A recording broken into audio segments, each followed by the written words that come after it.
Ya, bismillahirrahmanirrahim. Assalamualaikum warahmatullahi wabarakatuh. Kembali lagi di perkuliahan Bioteknologi Dasar, ya, di pertemuan ke-12. Kali ini kita akan membahas tentang bioproses dalam bioteknologi, ya. Oke. Namun sebelumnya kita sedikit membahas ya apa pencapaian yang diharapkan ya setelah Anda mengikuti perkuliahan kali ini. Tentu bagaimana Anda mampu menjelaskan apa itu bioproses, bagaimana prinsip bioproses itu sendiri. Kemudian bioproses ini adalah salah satu metode ya dalam menghasilkan sebuah produk dengan memanfaatkan agen biologi. Tentunya di sini ada alat yang dibutuhkan, yaitu yang disebut dengan bioreaktor ya.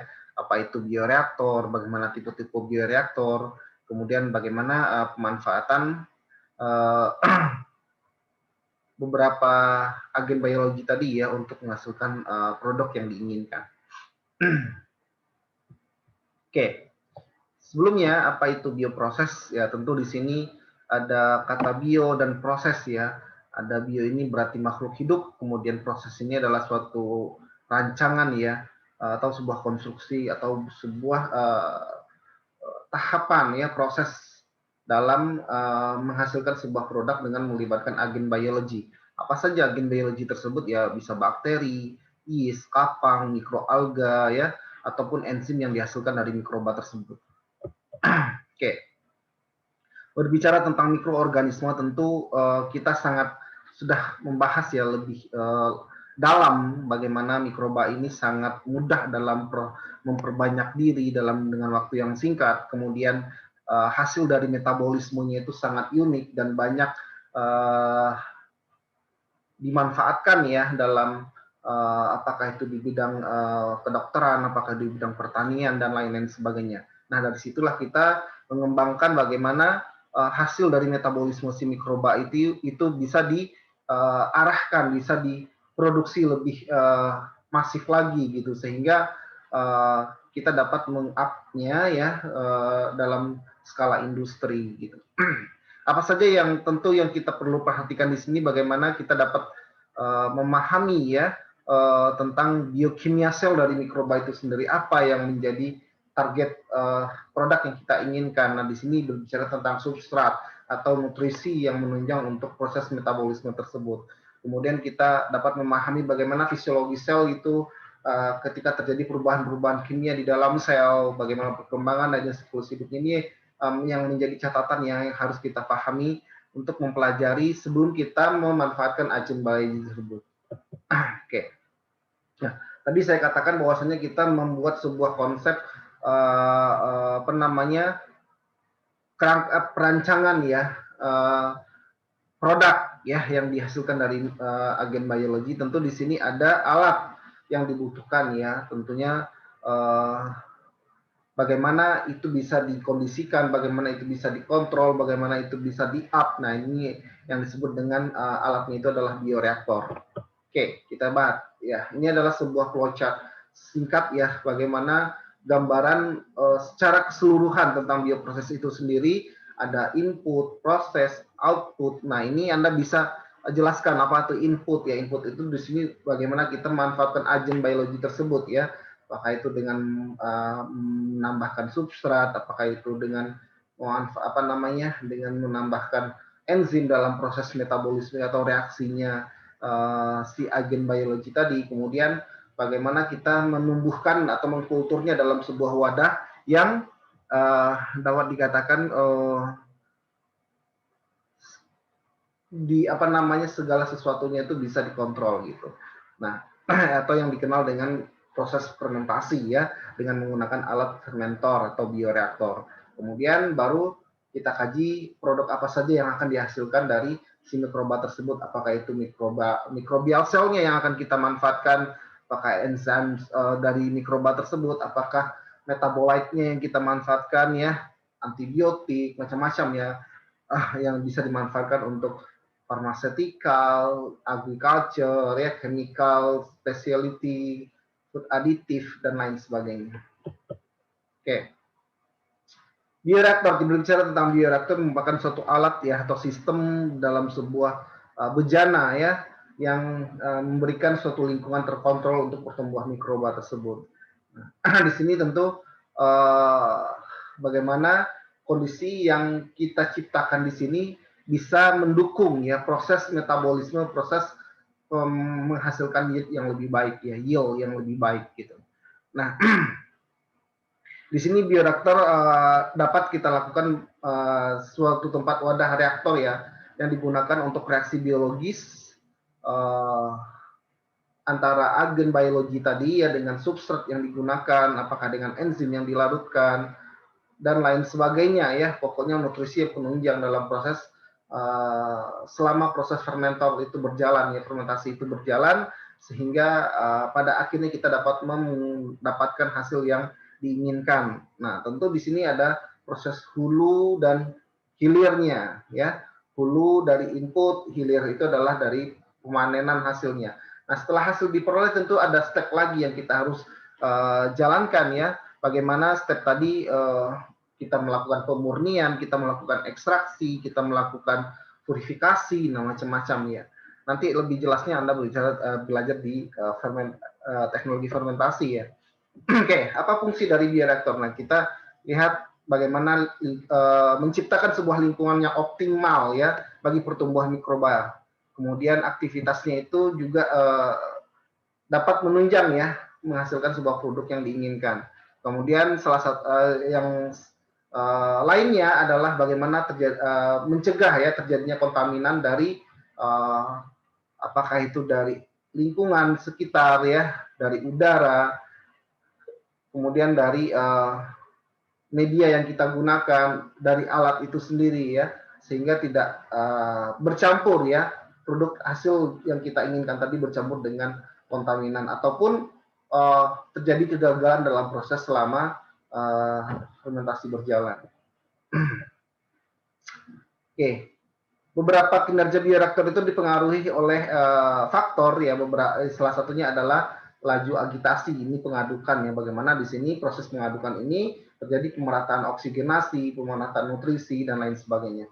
Kemudian laju perpindahan oksigen, pH. pH ini artinya bagaimana sebuah mikroba itu dapat optimal dengan pH tertentu ya, sehingga dia menghasilkan produk yang diinginkan. Begitu juga dengan suhu, pencegahan pembentukan busa karena media yang kita gunakan ini berasal dari macam-macam ya, apakah itu gula, apakah itu, nah ketika diadukan terjadi pembentukan busa. Nah ini juga akan mempengaruhi oksigenasi, mempengaruhi kontaminan juga gitu. Kemudian laju pertumbuhan mikroba, kita dapat memahami kurva pertumbuhan mikroba yang baik itu di mana gitu. Anda harus paham itu. Kemudian kandungan nutrisi media, apakah media ini sudah kapan kita menambahkan tambahan nutrisinya, kapan kita harus memanennya gitu.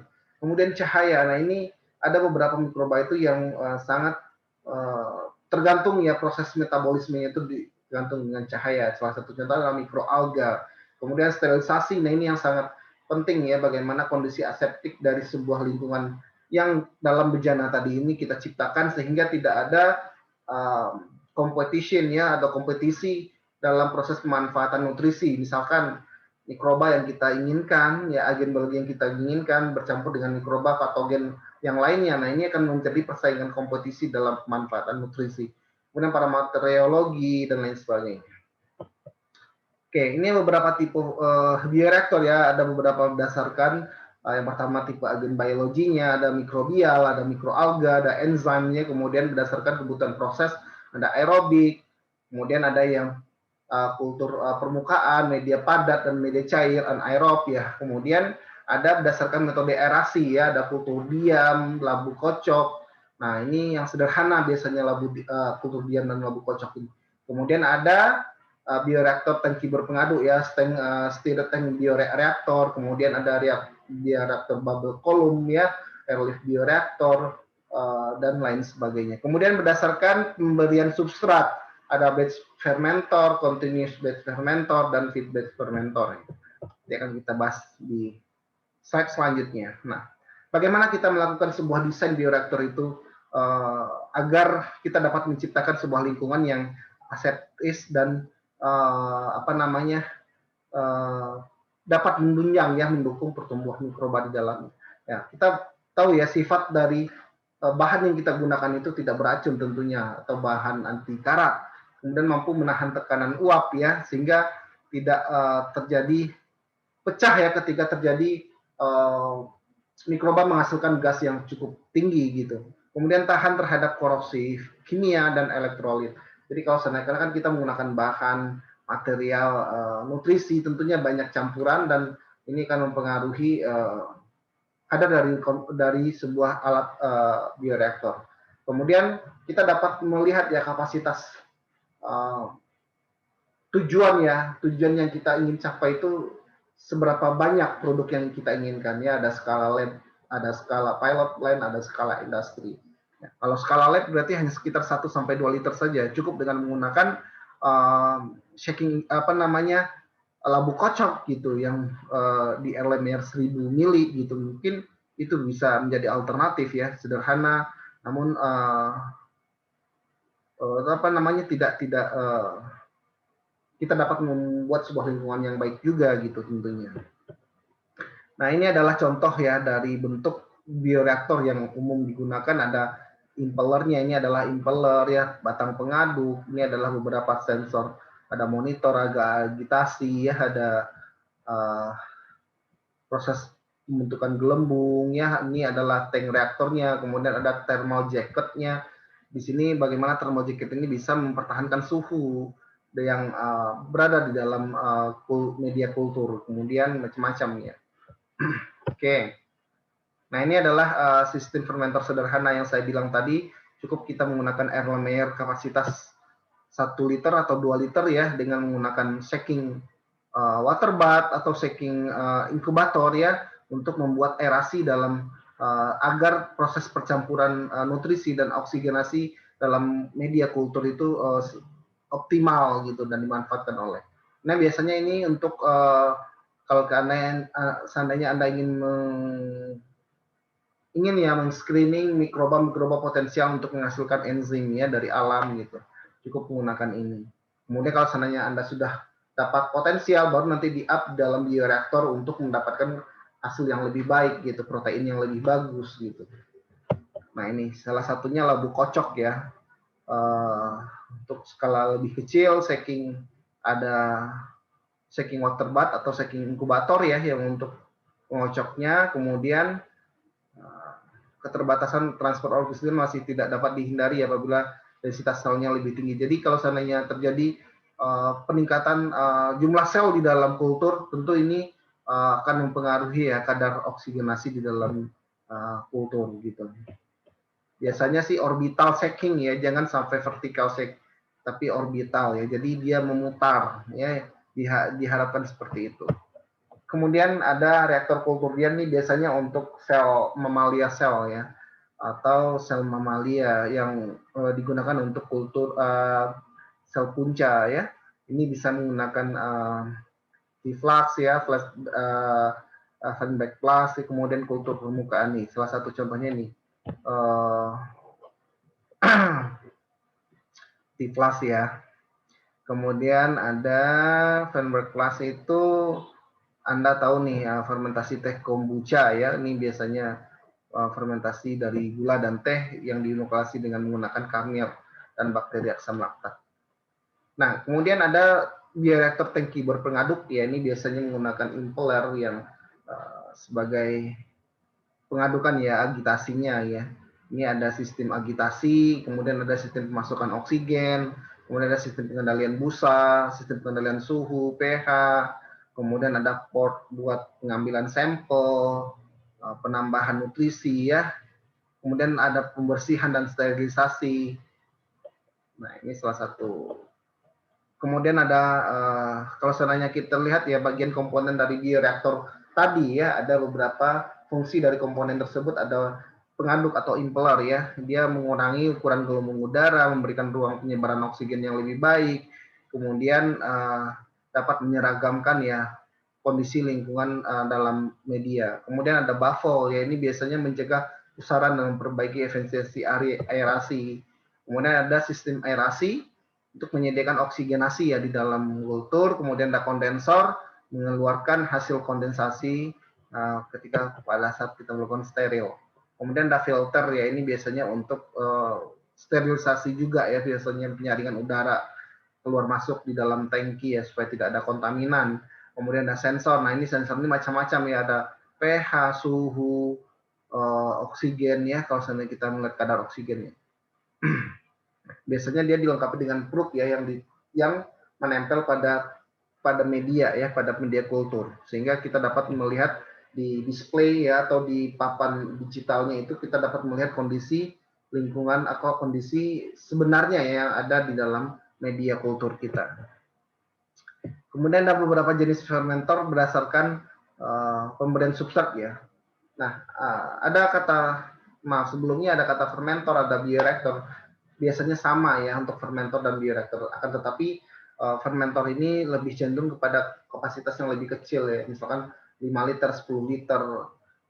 Sedangkan yang bioreaktor itu dengan kapasitas yang pilot plant atau yang skala industri. Cuman prinsipnya sama sebenarnya, sama ya. Ada juga yang menyebutkan yang kecil itu juga bioreaktor. Nah, ada batch fermentor ya, fermentor tertutup. Di sini fermentor diisi oleh nutrisi medium atau pH yang sudah disterilkan sebelumnya. Kemudian kita memasukkan inokulasi dalam proses fermentasi hingga waktu yang ditentukan. Jadi kita sudah masukin semuanya nih berbarengan gitu, nutrisi, media segala macam, tapi kondisinya sudah di kondisi aseptis ya. Nah, baru fase log ya atau stasioner kita melakukan pemaninan terhadap media kultur fermentasi kita ya, sehingga kita dapat mengecek hasilnya. Nah, di sini kelemahannya kita tidak dapat menambahkan nutrisi ya. Jadi harus benar-benar kita paham dulu nih kurva pertumbuhan bakteri yang kita gunakan di fase mana atau di jam mana dia optimal. Nah, kita akan menggunakannya. Kemudian ada continuous batch fermentor nih, continuous ini kita dapat menambahkan nutrisi secara berkala ya dalam jangka waktu tertentu. Volume nutrisi di dalam reaktor harus tepat antara nutrisi yang dikeluarkan dan yang ditambahkan ya, atau harus equivalent ya. Jangan sampai nutrisi masih banyak kemudian kita tambahkan lagi. Nah, ini akan terjadi penumpukan, akan terjadi proses tidak pemanfaatan ya, sehingga ini akan menyebabkan toksin.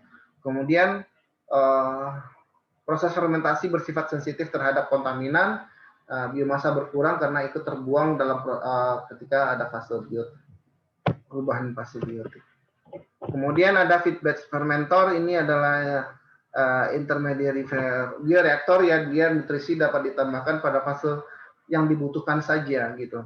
Selama proses fermentasi, kecepatan pertumbuhan mikroba dan konsentrasi biomasa dapat dikontrol dengan penambahan nutrisi saat fase tertentu. Jadi kita paham juga ya di mana fase-fase terjadi pengurangan nutrisi. Oke, ini adalah retensi mikroba di dalam fermenter yang batch fermentor, di mana mikroorganisme tidak hilang selama proses fermentasi, kemudian memiliki waktu untuk beradaptasi dan kecepatan pembelahan maksimum. Kemudian biotransformasi mikroba berjalan dengan baik dan parameter lingkungan yang harus dikontrol, yang terkontrol ya. Mikroba lebih cepat atau lambat masuk ke fase stasioner dan terakumulasi toksin ya saat nutrisi terbatas. Kemudian ini yang untuk continuous fermentor di mana mikroba, nutrisi dan cairan dapat ikut terbuang ya. Kemudian mikroba membutuhkan waktu untuk beradaptasi lagi ketika kita melakukan penambahan nutrisi, kemudian rentan terhadap kontaminan karena kita melakukan pembukaan penutupan ya, karena kan masukin nutrisi itu kan butuh dibuka dulu portnya tadi. Kemudian feedback fermentor, kemudian nutrisi secara berkala dengan menggunakan kemudian mikroba lebih sehat ya karena nutrisi dapat terpenuhi. Oke, kita masuk ke produk bioproses ya, salah satunya beberapa produk liquid fermentasi ya. Kemudian ada contohnya itu ada macam-macam ya, asam organik, ada alkohol ya, etanol ya, apalagi metabolit ya, antibiotik dan lain sebagainya. Nah, kemudian juga ada protein sel tunggalnya yang biasanya yang dimanfaatkan dari biomasa sel ya. Sama halnya dengan proses bioproses itu ada, kalau di fermentasi ada substrat, ada mikrobial ya, di mana kita antara substrat dan mikrobialnya akan menghasilkan sebuah produk. Nah, oke. Umumnya untuk fermentasi disimulasi dalam bentuk aerobik ya, di mana senyawa-senyawa organik yang disebabkan oleh aktivitas mikroba itu dapat dihasilkan ya atau diekstrak dari sel-sel tersebut. Contohnya ada pembuatan produksi alkohol, asam laktat, antibiotik dan lain sebagainya. Nah, ini adalah kelebihan dalam proses fermentasi ya, di mana produk tidak dapat atau sulit diekstrak ya dari proses secara kimiawi ya, kita dapat melakukan dengan proses fermentasi. Kemudian kondisi prosesnya lebih lunak atau sudah kita dapat mengontrol ya lingkungannya, kemudian efektif, bahan baku mudah diperbaharui juga. Ketika tidak ada bahan baku A, kita dapat mengkonversi atau mensubstitusi ya, mengganti dengan yang lain gitu. Tentunya yang harus punya acuan ya, jangan substitusi sembarangan juga gitu. Kemudian asalkan komponen-komponen nutrisinya terpenuhi, dapat mengubah bahan yang murah menjadi produk yang bernilai tinggi ya. Kemudian kelemahan dari proses fermentasi ya tentu di sini percampuran produk dengan sangat kompleks ya, antara selnya, produk dari yang kita inginkan, hasil samping, kontaminan, sisa media dan lain sebagainya. Ini akan mempengaruhi atau mempersulit kita dalam proses purifikasi. Nah, ini proses hilirnya agak sulit gitu. Kemudian cairan fermentasi bersifat encer, kemudian produk sedikit. Kalau seandainya kita ada beberapa mikroba itu yang untuk optimalnya itu tidak meng-up produk yang dihasilkan, sehingga kita butuh memutar otak ya bagaimana si mikroba ini dapat mendapatkan yield yang optimum ya. Tentu di sini akan harus dipelajari bagaimana dia bisa optimum di suhu berapa, di pH berapa, kemudian banyak ya indikator-indikator yang harus kita pelajari. Kemudian risiko kontaminan itu sangat besar juga karena kita menggunakan media, tentunya ini akan cenderung mengundang ya mikroba-mikroba yang lain untuk tumbuh kalau seandainya kita tidak bekerja dengan secara aseptis. Kemudian hasilnya beragam. Ini skemanya ya, Anda bisa lihat ya. Kita melakukan screening, uraikan mutu, pengembangan, inokulum, starter ya, pembuatan starter, kemudian ada sterilisasi, formulasi media. Nah, ini semuanya akan dipelajari di teknologi fermentasi. Nah, ini pembuatan protein sel tunggal ya, di mana kita membuat suatu bentuk sel kering dari biomasa mikroba yang digunakan sebagai sumber produk protein tinggi ya. Contohnya itu adalah spirulina, ada chlorella ya. Kenapa? Kelebihannya apa PST ini? Ya, kandungan gizi sangat tinggi, laju pertumbuhan mikroba itu yang dimiliki sangat cepat, ya, laju produksinya tidak tergantung iklim dan musim, jadi kita dapat up kapan saja, tidak memerlukan area produksi yang luas, ya cukup dengan menggunakan bioreaktor ya, tidak menghasilkan limbah, kecuali dalam bentuk hasil samping sisa media, ya. Nah, ini ada beberapa yang harus diperhatikan, suhu, alat pH ya, oksigen, kecepatan pertumbuhan, cahaya dan pengaduk dan lain sebagainya. Kemudian berdasarkan tingkat aseptisnya ada fermentor aseptis dan non aseptis ya. Aseptis ini seperti yang kita udah bahas tadi ya, ada dalam bentuk bioreaktor yang terkontrol, apakah itu sederhana, apakah itu yang lebih kompleks. Kemudian fermentor yang non aseptis ini biasanya yang lebih terbuka ya. Biasanya sih misalkan fermentor dalam bentuk permukaan ya, seperti nah yang misalnya untuk food fermentasi biasanya sih kalau seandainya untuk fermentor non aseptis ini ya, dalam bentuk bak-bak seperti itu. Oke, baik, sekian saja untuk perkuliahan kita kali ini tentang bioproses dalam bioteknologi. Mudah-mudahan Anda dapat memahaminya dengan baik. Silakan dikerjakan tugasnya, dibaca modulnya, dan selamat siang. Assalamualaikum warahmatullahi wabarakatuh.